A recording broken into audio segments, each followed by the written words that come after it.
നമ്മളെ വീഡിയോ കാണുന്ന എല്ലാ ആൾക്കാർക്കുള്ള പരാതിയാണ് നീ നിക്ഷാനിൽ മാത്രമേ വരുള്ളൂ, ആടെ മാത്രമേ പർച്ചേസ് ചെയ്യുള്ളൂ എന്നൊക്കെ എല്ലാവരും ചോദിക്കുന്നുണ്ട്. അതിന് കാരണമൊന്നുമില്ല, എല്ലാ വീട്ടിലേക്ക് വേണ്ട എല്ലാ ഐറ്റംസ് ഇവിടുന്ന് കിട്ടുന്നുണ്ട്. അതുകൊണ്ട് കൂടുതൽ എല്ലാ ഷോപ്പിലും ഇങ്ങനെ കയറി ഇറങ്ങണ്ട എന്നുള്ള ആ ഒരു പ്ലസ് പോയിന്റ് ഇവിടെ ഉണ്ട്. പിന്നെ ഒരുപാട് ബെനിഫിറ്റ് വേറെ ഉണ്ട് കേട്ടോ. അപ്പോൾ ഇപ്രാവശ്യം ഞാൻ വന്നിട്ടുള്ളത് ഞാൻ മാത്രമല്ല കേട്ടോ, എൻ്റെ 2 പിള്ളേരെയും കൂട്ടിയിട്ട് ബാക്ക് ടു സ്കൂൾ പർച്ചേസിന് വേണ്ടിയിട്ടാണ് വന്നിട്ടുള്ളത്. ഇവരേതായാലും ഇവിടെ പർച്ചേസ് ചെയ്യട്ടെ. ഞാൻ കുറച്ച് യുണീക്കായിട്ടുള്ള നല്ല ക്യൂട്ടായിട്ടുള്ള കുറച്ച് ഡിഫറെൻ്റ് ആയിട്ടുള്ള ഒരുപാട് ഐറ്റംസ് ഞാൻ കാണിക്കാം. അപ്പോൾ അതിൻ്റെ ഇടയിൽ ഇവരെ പർച്ചേസ് നടത്തട്ടെ. ഈ ഒരു സെക്ഷൻ ഫുള്ളായിട്ട് ലഞ്ച് ബോക്സ് സാധനങ്ങളാണ്. അപ്പോൾ എൻ്റെ കൂടെ പൂമിക്കുട്ടീൻ്റെ കേട്ടോ, പൂമിക്കുട്ടീൻ്റെ നഴ്സറിന് പർച്ചേസ് ചെയ്യാൻ വേണ്ടിയിട്ടല്ലേ വന്നത് നിക്ഷാനിലേക്ക്. അപ്പോൾ പൂമിക്കുട്ടിക്ക് ഇഷ്ടപ്പെട്ടുള്ള യൂണിക്കോൺ വന്നപ്പോൾ തന്നെ പറഞ്ഞിട്ടുണ്ട്, യൂണിക്കോണിൻ്റെ പൗച്ച് അല്ലേ, അടിപൊളിയല്ലേ, ക്യൂട്ടല്ലേ.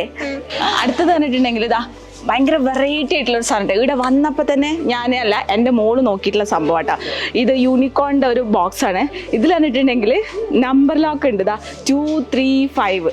ഈ 235 അമർത്തിയിട്ടുണ്ടെങ്കിൽ കണ്ടോ, 235 അമർത്തിയിട്ടുണ്ടെങ്കിൽ മാത്രമേ ഇത് ഓപ്പൺ ആവുള്ളൂ. ഇനി സ്കൂളിൽ മടി കാണിക്കുന്ന കുട്ടികളില്ലേ, ഫസ്റ്റ് ഡേ ഒക്കെ ആകുമ്പോൾ സ്കൂളിലൊക്കെ പോകാൻ കുറച്ച് മടിയുള്ള കുട്ടികളാണെങ്കിൽ ഇതുപോലത്തെ ക്യൂട്ടായിട്ടുള്ള ഐറ്റംസ് വാങ്ങി കൊടുത്തിട്ടുണ്ടെങ്കിൽ ഇത് പറഞ്ഞിട്ടുണ്ടെങ്കിൽ ബോക്സ് ഉണ്ട്, അതേപോലെ പെൻസിലുണ്ട്, കട്ടർ ഉണ്ട്, ഇറേസറൊക്കെ ഉണ്ട്. ഇതിൻ്റെ 3-4 ഷെയ്ഡ്സ് ഉണ്ട് കേട്ടോ. സ്പൈഡർമാൻ വേണമെങ്കിൽ സ്പൈഡർമാനും ഉണ്ട്, അതേപോലെ യൂണിക്കോൺ വേണമെങ്കിൽ യൂണിക്കോണും ഉണ്ട് കേട്ടോ. പണ്ടൊക്കെ നമ്മൾ ലഞ്ച് ബോക്സ് എന്നെ സംബന്ധിച്ചിടത്തോളം പറഞ്ഞിട്ടുണ്ടെങ്കിൽ ലഞ്ച് ബോക്സ് ഒക്കെ ഈ മറ്റേ സ്റ്റീലിൻ്റെ ഒക്കെ ആയിരുന്നു. പക്ഷേ ഇപ്പോഴത്തെ മക്കൾക്ക് പറഞ്ഞിട്ടുണ്ടെങ്കിൽ അപ്പോൾ നല്ല ക്യൂട്ടായിട്ട്, എനിക്ക് ആക്ച്വലി 2ാമത് സ്കൂളിൽ പോയിട്ടിരിക്കാനാണ് തോന്നുന്നത്. വേറെ നല്ല ഇതുപോലത്തെ ക്യൂട്ടായിട്ടുള്ള ഐറ്റംസ് ഒക്കെ കാണുന്ന സമയത്ത് പണ്ടൊക്കെ പറഞ്ഞിട്ടുണ്ടെങ്കിൽ ഈ ഗൾഫിലുള്ള ആൾക്കാരുടെ മക്കൾ മാത്രമാണ് ഇങ്ങനത്തെ പല പല ഐറ്റംസ് ആയിട്ടുള്ള ടിഫിൻ ബോക്സ്, വാട്ടർ ബോട്ടിൽ കാര്യങ്ങളൊക്കെ കൊണ്ടുവരുന്നത്. പക്ഷേ ഇപ്പം നമ്മളെ പോലത്തെ സാധാരണക്കാർക്കും ഇതുപോലത്തെ ക്യൂട്ടായിട്ടുള്ള ഐറ്റംസ് നമ്മളെ പിള്ളേർക്ക് വാങ്ങിച്ചു കൊടുക്കാൻ വേണ്ടി പറ്റും കേട്ടോ. ഇനിയിപ്പം സ്കൂള് മാത്രമല്ല കേട്ടോ, ഓഫീസിൽ പോകുന്ന ആൾക്കാർക്ക് വേണമെങ്കിൽ ഇതുപോലത്തെ ക്യൂട്ടായിട്ട് ഐറ്റംസ് കൊണ്ടുപോകട്ടെ. കാണുന്ന സമയത്ത്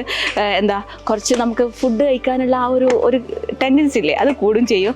സത്യം പറഞ്ഞാൽ ഇവിടെ വന്നപ്പോൾ ഞാൻ കുട്ടികളെക്കാട്ടി കൂടുതൽ എക്സൈറ്റഡ് ആട്ടോ ഈ ഒരു ഐറ്റംസ് കാര്യങ്ങളൊക്കെ കണ്ടിട്ട്.